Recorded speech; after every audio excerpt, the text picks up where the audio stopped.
I can't believe what's happening with our number one receiver. Terry McLaurin, the gem of our offense, is dealing with an injury that has the entire organization on edge. But that's not all. Our backfield is on an emotional roller coaster with news about Kroski Merritt and a hopeful update on Austin Eckler. And if you thought we were done, we also have defensive moves that could change the course of our secondary. Do you think Adam Peters and Dan Quinn have everything under control? I tell you this, the upcoming decisions will define whether this season continues to be special, or if we'll lament missed opportunities. Stick around because the last piece of news has a twist no one saw coming. After years of seeing this team struggle to find a true number one receiver, we finally had our man in Terry McLaurin, and now, just when we need him most, a hamstring injury has the entire Burgundy and Gold nation holding its breath. I tell you this, McLaurin isn't just our best receiver, he's the heart of our offense. When we look at his numbers this season, only 10 receptions for 149 yards and 0 touchdowns in 3 games. We already knew something was off, but the injury he suffered against Las Vegas explained everything. And do you know what worries me the most? That Terry had to seek a second medical opinion with Dr. William C. Myers, one of the most recognized specialists in core muscle injuries. Do you understand what it means when an elite athlete seeks a second opinion? I believe it means the injury is more complex than we initially thought. But here comes the news that gives us hope. According to Mike Garafolo from NFL Networks, the injury will not require surgery. Do you understand what this means? It means that our WR1 is going to come back. The question is when and in what condition. Now, let's analyze this technically, because I believe there are aspects many fans aren't considering. Hamstring injuries are especially tricky for wide receivers. Why? Because McLaurin relies on his explosiveness in the first step. Those sharp comeback routes that made him famous. Those deep posts where he leaves defenders eating dust. Do you remember the 2022 season when Terry played injured and his production dropped dramatically? I tell you this, that experience is probably influencing the decision to be extremely cautious this time.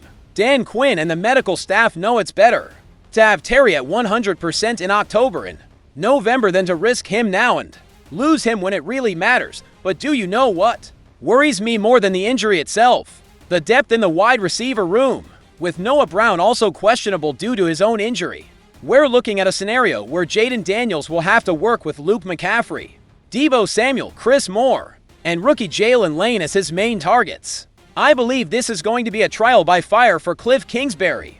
Can he adapt his offensive scheme to maximize players with less experience? Are they going to have to rely more on the rushing attack? How will this affect Jaden Daniels' development? And here comes something many aren't discussing, the timing of this injury. In the context of our salary cap, McLaurin just signed that massive contract extension after holding out all training camp. Do you think there's internal pressure for him to return quickly and justify that investment? I tell you this, if this organization learned anything from past mistakes, they'll prioritize long-term health over immediate pressure. If that's worrying you, wait to hear what's happening in our backfield.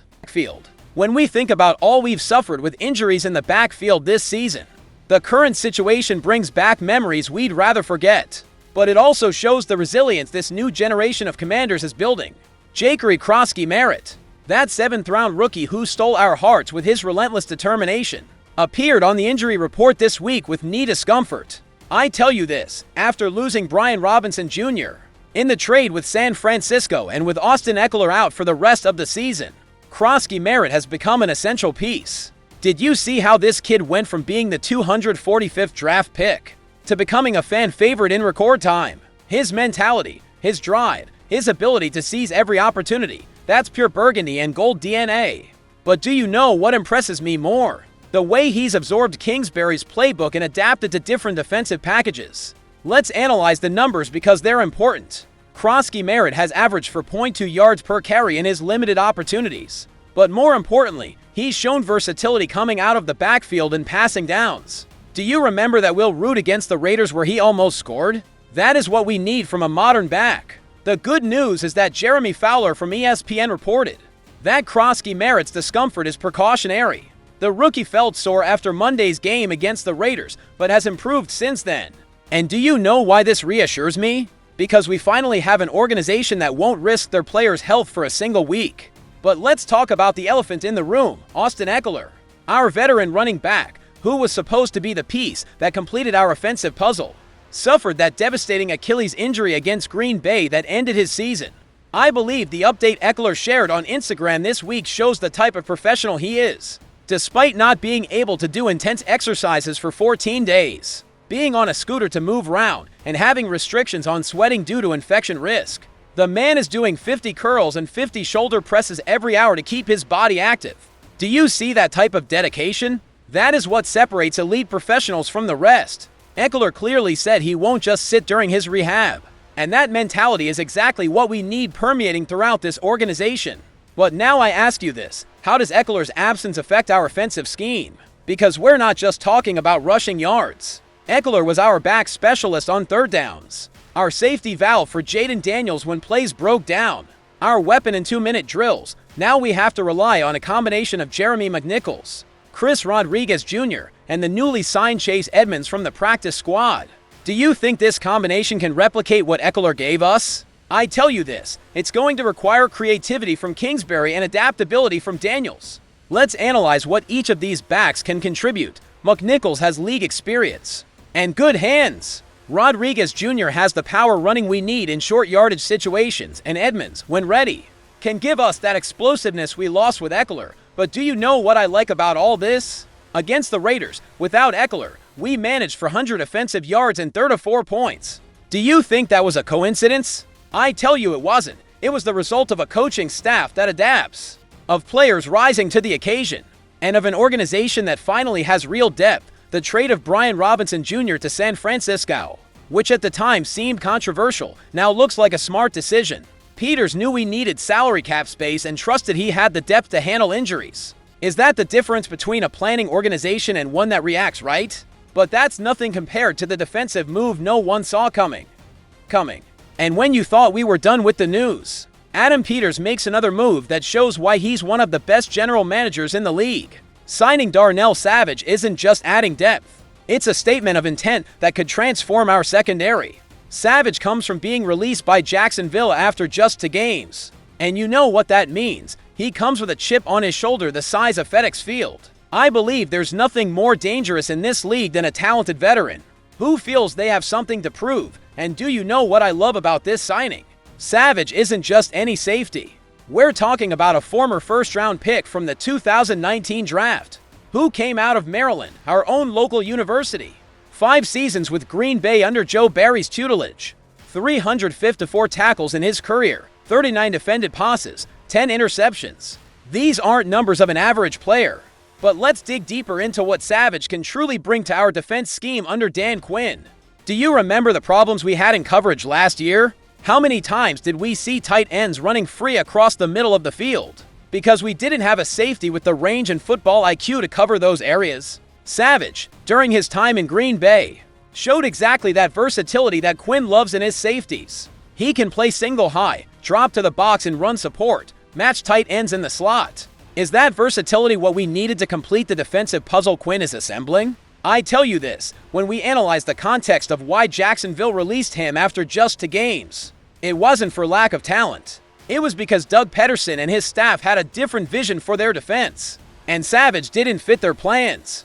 But in Quinn's scheme, that's perfect. And do you know what this tells me about the mentality of this organization? That Peters is constantly scanning the waiver wire, looking for added value that other teams discard. Do you remember when we signed Kendall Fuller off waivers years ago and he became a key piece? This could be a similar situation. The reality is that our secondary has had its struggles this season. I'm not going to lie. We've had moments where it seemed any quarterback could dissect our defense. But with Quinn as head coach, a guy who understands secondaries better than almost any coach in the league, Savage's arrival has perfect timing. Let's analyze our defense numbers without Savage. We're allowing 167.3 passing yards per game, placing us in the middle of the NFL pack. But do you know where we're really struggling? In third and medium situations, where teams are converting 43% of their attempts against us. And why do you think we're struggling in those situations? Because we don't have a safety with the range to cover the entire middle of the field, while also providing run support. Savage can be that missing piece that allows us to be more aggressive in our pass rush, knowing we have reliable coverage behind it. I believe the most impressive thing about Savage isn't just his stats, but his football IQ. During his years in Green Bay, He played in one of the most complex defensive schemes in the NFL. Will that experience be invaluable to help our younger players understand Quinn's system faster? But here's what really excites me. Savage specifically mentioned the culture Quinn has built in this locker room. After years of organizational drama, we finally have veteran players who want to be here for the right reasons. Not for the money, not for convenience, but because they see what we're building. And do you know what's ironic? Savage won't have revenge games this season. We already played against Green Bay, and we don't face Jacksonville in 2025. But I believe that's better. His motivation will come from helping this team reach where we want to go, the playoffs. The integration of Savage into our defense scheme is going to be fascinating to watch. Quinn will have more flexibility to use different packages, more options to confuse opposing offenses, and more depth to handle injuries. Is that depth what separates playoff teams from those that collapse when adversity hits? Brothers, these three pieces of news tell the story of an organization finally thinking like a championship contender. McLaurin battling injuries but being correctly managed. Our backfield reinventing itself on the fly with real depth. And strategic defensive moves showing that Adam Peters is always thinking the steps ahead. Do you think this level of adversity will sink this team? Or do you think these tests will forge the character we need to compete in January? I tell you this, every successful season has these defining moments. The teams that overcome adversity in October are the ones playing for something important in December. How do you think these three situations will impact our chances against Atlanta this Sunday? Can McNichols and Krosky-Merritt fill the void in the backfield? Will Savage get significant snaps immediately? This is our family. This is our Burgundy and Gold community. If you believe, as I believe, that this team has something special, I need you to subscribe to this channel right now. Like this video, comment on what you think about each of these situations, and more importantly, stay connected because the coming weeks will define the fate of this season. And remember, hail to the Redskins!